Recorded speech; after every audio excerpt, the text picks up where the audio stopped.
UAE president dies at 73. Biden plans $150 million commitment to ASEAN leaders, and Sarawak to emulate Norway's sovereign wealth fund. Those are the headlines for tonight. Good evening, ladies and gentlemen. I'm Muhammad Yusuf, and this is TVS Nightline.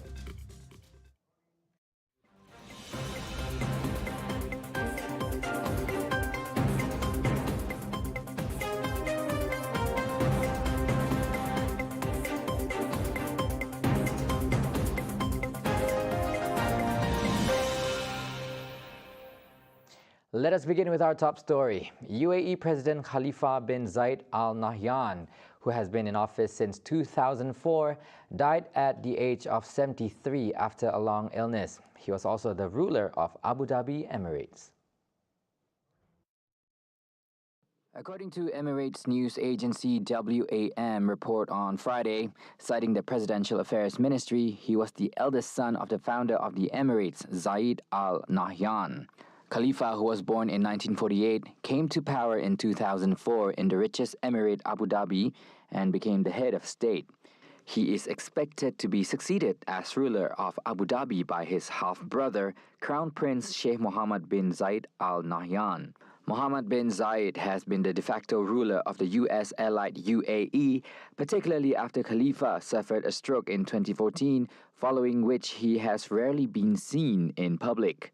Under the Constitution, Vice President and Premier Sheikh Mohammed bin Rashid Al Maktoum, ruler of Dubai, will act as president until the Federal Council, which groups the rulers of the 7 Emirates, meets within 30 days to elect a new president. Now, U.S. President Joe Biden opened a gathering of Southeast Asian leaders with a promise to spend $150 million on their infrastructure, security, pandemic preparedness, and other efforts aimed at countering the influence of rival China. Biden hosted the gathering as his administration makes an extended effort to demonstrate that the United States has not lost focus on the Pacific, even while dealing with Russia's invasion of Ukraine. On Thursday, May 12, Biden started a 2-day summit with the 10-Nation Association of Southeast Asian Nations, or ASEAN, in Washington, with a dinner for the leaders at the White House ahead of talks at the State Department on Friday. Biden took a family photo on the south lawn of the White House before the dinner with representatives from Brunei, Indonesia, Cambodia, Singapore, Thailand, Laos, Vietnam, Malaysia, and the Philippines. Biden's administration hopes the efforts will show the countries that Washington remains focused on the Indo-Pacific and the long-term challenge of China, which it views as the country's main competitor. In November alone, China pledged $1.5 billion in development assistance to ASEAN countries over 3 years to fight COVID and fuel economic recovery. Now, Sarawak will engage with Norway in an earnest effort towards the successful formation and management of its own sovereign wealth fund. Premier Datuk Patinggi Tan Sri Abang Johari Tun Openg said Norway's government pension fund Global was formed to ensure responsible and long-term management of revenue from Norway's oil and gas resources. It was managed by the NORWAY'S Bank Investment Management. He said the fund received its first injection of the oil money for 2 billion kroner from Norway's government in 1996. And it reported a total value worth of $1.34 trillion in 2021, with all investment in equities and real estate outside the country.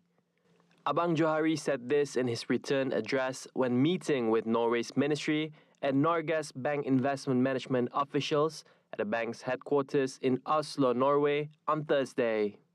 The Premier's 2-day visit to Norway was part of his week-long itinerary to Europe that saw him being given the honor to deliver a keynote address at the World Hydrogen 2022 Summit and Exhibition in Rotterdam, in the Netherlands, earlier in the week. Given the many parallels between Sarawak and Norway, Abang Johari said Sarawak was particularly interested to learn from Norway, despite many other similar funds around the world. Furthermore, Norway has the largest global sovereign fund, renowned for good governance practices with clear policies in fund management. Sarawak, he said, has been a significant producer of oil and gas since 1910, however, had only recently experienced a significant increase in its revenue from the source. But it is also expected this will be a temporary increase that will last for around 25 years, as Sarawak is moving away from dependency on fossil fuels.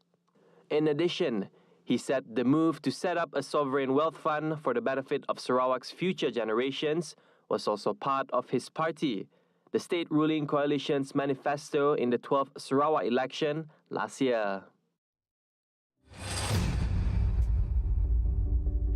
Right, the timber industry is one of Sarawak's major income earners, with an export value of 3.89 billion ringgit last year, with a 4% increase compared to the year 2020.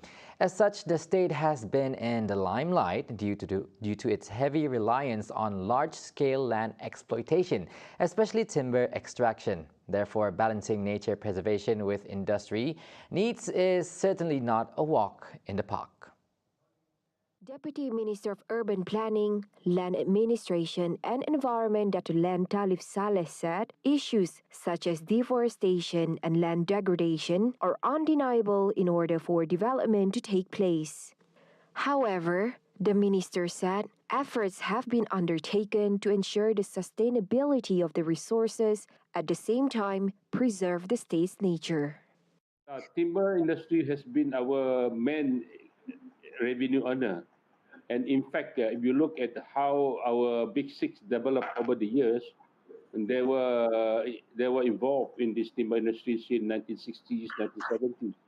But timber has been the main revenue earner for them as well. But over the years, they have diverse. But then over the years, we have shift from the what we call it, the harvesting of native, or what I call natural forest, into the plantation. So timber forestry, we still remain quite a major revenue earner, and going to be a major contributor of employment and other business activities. But we are going to engage more timber from the industrial plantation. Adding that such initiatives would help reduce reliance on timber from native forests. So there is a move for us to reduce our reduction or reliance on the native timber into the forest plantation. Because if you look in terms of the productivity, because while the native forests grow about 2 cubic meter per hectare per year, plantation can grow up to 25 to 30, which is more than 10 to 20 times more productive than the natural forest. At the same time, Dato' Len Talib said the state government has planted approximately 300,000 hectares of planted forest, which will be the main source of raw materials in the future. This is also to ensure continuity of product flow while conserving the nature. Our main source of raw material for the future is going to be from the planted forest. So while we have reduced our production from the natural forest, so at the same time we need to advance, or we need to upgrade, or we need to be more aggressive into forest plantation. Up to this point of time, we already planted about 300 to 350,000 hectares of land with the fast growing species. So the future supply for downstream activities should be from this forest area. Commenting further, Len Talib stressed that non-destructive approach has been implemented, in which destructive logging is now a thing of the past. So because of that, we are going to make sure that our forestry sector is to be sustainable, but not how the way we did it before, by engaging into massive logging activities, but by non-destructive monetizing approach. Say like I said just now, ecotourism, wildlife sanctuary, research, and all this. So that is more sustainable. Then of course there are a move toward carbon credit Then you talk about the RADD, reduction of emission of destruction and deforestation. So all of these initiatives are being put in place so that we can monetize that resources without destroying it. The state's primary industry, most notably forestry, are a significant part of our economy, and the timber industry has been and will continue to play an important role for the economic sector in Sarawak in terms of employment opportunities, business creation, and export earnings.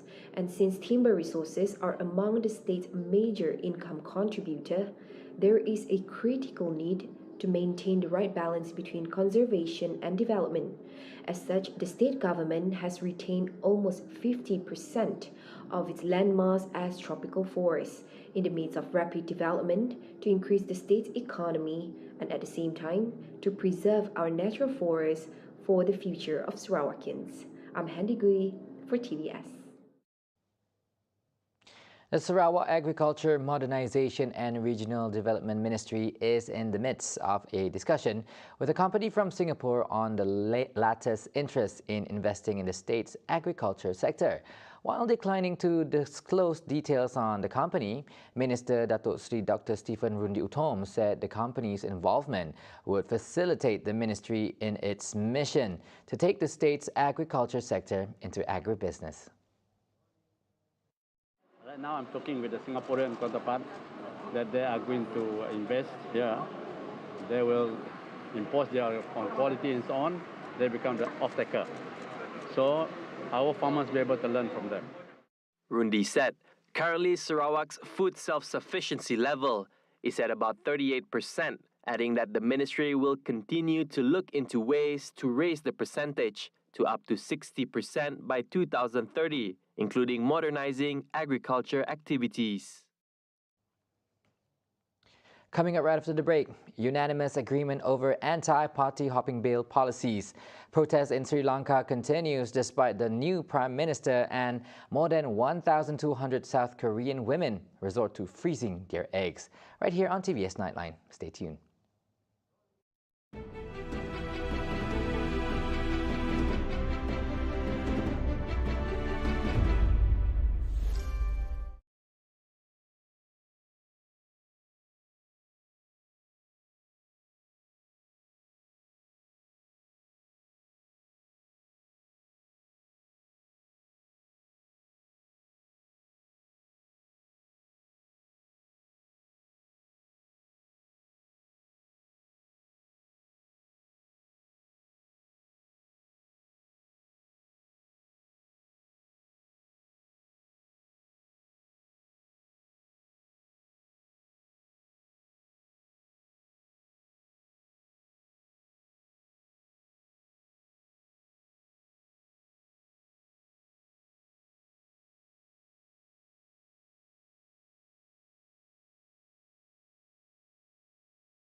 Welcome back.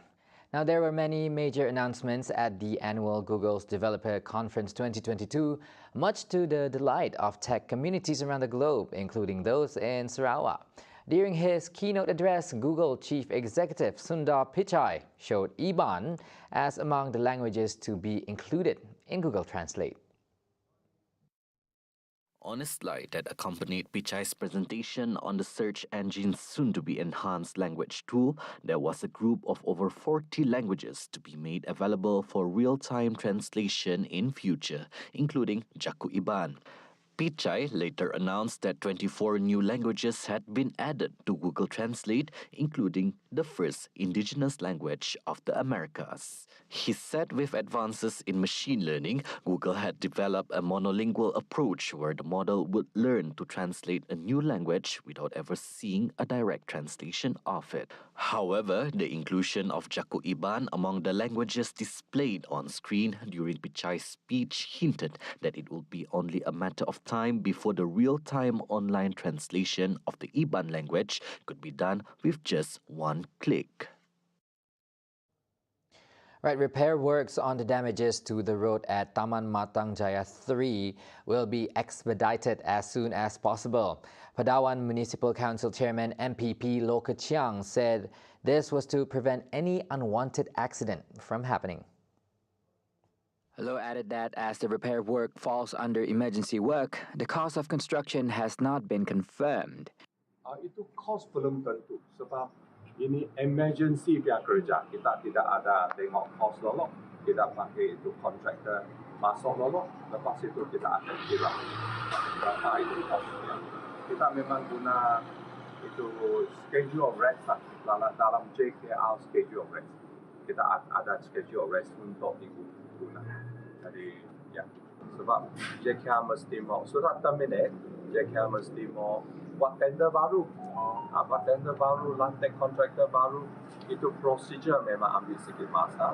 Jadi saya tidak dapat cakap bila itu sebab itu kawasan itu bidang JKR sudah, bukan MPP. Low added that the services of previous contractors had been terminated due to their unsatisfactory work that had caused a landslide, which ultimately damaged the road. The Parliamentary Special Select Committee, which was formed to offer recommendations on a constitutional amendment prohibiting members of the Dewan Rakyat from changing political parties, has reached a consensus on almost all policy matters regarding the anti-party hopping bill's drafting.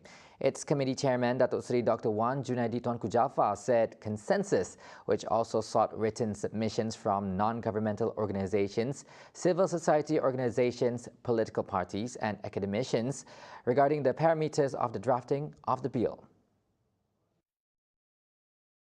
Wan Junaidi, who is also Minister in Prime Minister's Department for Parliament and Law, said all proceedings in the Special Select Committee will be recorded in a statement in line with Meeting Rule 80(1) before being presented to its members for approval and then tabled and debated in a Dewan Rakyat special session proposed to be held next month. The bill would be tabled and debated in both the Dewan Rakyat and Dewan Negara at a time that will be determined later. According to Wan Junaidi, the committee will meet again on May 19 to examine the draft bill prepared by the Attorney General's Chamber based on the feedback received through all policy decisions and detailed interpretations made in a meeting held on Thursday. The motion to be tabled during the Dewan Rakyat special sitting on April 11, the committee was given a period of 1 month to prepare a statement. However, he said the committee could extend the period for tabling the statement to Parliament under the same motion to refine the draft bill and the parliamentary statement. He added that the committee will continue its work in accordance with the mandate given by the Parliament, with the aim that the bill could be tabled during a special sitting of Parliament at the Prime Minister's and Cabinet's discretion under Rule 11(3). The debate between PKR President Datuk Seri Anwar Ibrahim and former Prime Minister Datuk Seri Najib Razak on Sapura Energy Berhad or SEB and issues related to the country's future went smoothly last night. About 400 people, including political leaders, corporate figures, economic experts, academicians, university students and supporters of both leaders attended the debate, which started at 9 p.m. at Auditorium Tunku Abdul Rahman, Malaysia Tourism Centre, Kuala Lumpur. The debate comprised 3 segments, with the first part touching on problems faced by the oil and gas company and whether it should be rescued or not.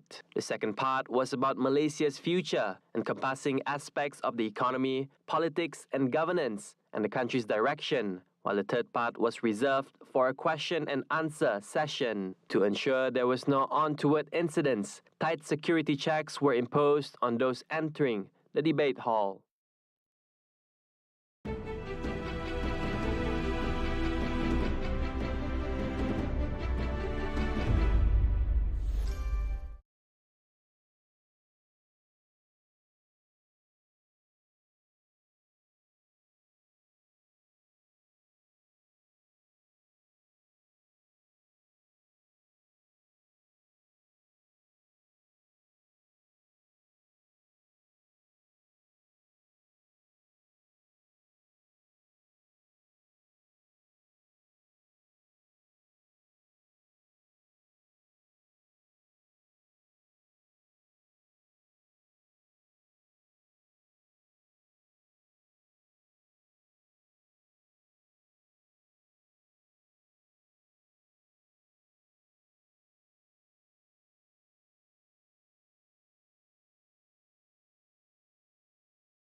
Thank you for staying with us. Now on to some global updates. Following the appointment of Sri Lanka's new Prime Minister Ranil Wickremesinghe earlier today, protesters vowed to continue their anti-government campaign. Though some offered their blessings to Ranil for his newly acquired post, opposition and religious leaders alike have slammed such decision. මේ සම්පූර්ණයෙන් නීති විරෝධී විශේෂයෙන්ම මේ රටේ අද පවත්නා ජන අරගලය සාමකාමී අරගලය සම්පූර්ණයෙන් නොසලකා හැරීමක් ජනාධිපතිතුමා මේ කරන්නේ බරපතල වරදක් ඒ නිසා අපි එතුමන්ට කරුණාවෙන් කියනවා රටේ ජනතාව ඉල්ලා සිටින පරිදි කටයුතු කරන්න මේ වෙලාවේ මේ පත්කිරීම මගින් ජනතා අරගලය තවත් නරක අතටපත් වෙන්න පුළුවනි කිසිසේත් ජනතාව මෙවන් Many who roamed the street to protest relayed the message that there will only be peace once the people get justice. This is due to the fact that Mahinda Rajapaksa, the country's former prime minister, is currently hiding in a military base following the rapid spread of violence. One protester claims that Ranil is a savior for the Rajapaksa. Me, Ranil Wickremesinghe හැමදාමත් මේ රාජපක්ෂ පවුලේ ගැලුම් කරු. ඔහු බලය ලබා ගන්නේම ඔවුන්ගේ ආරක්ෂාව වෙනුවෙන්. ඒ වගේම රාජපක්ෂලත් රනිල් වික්‍රමසිංහගේ ආරක්ෂකයෙක්.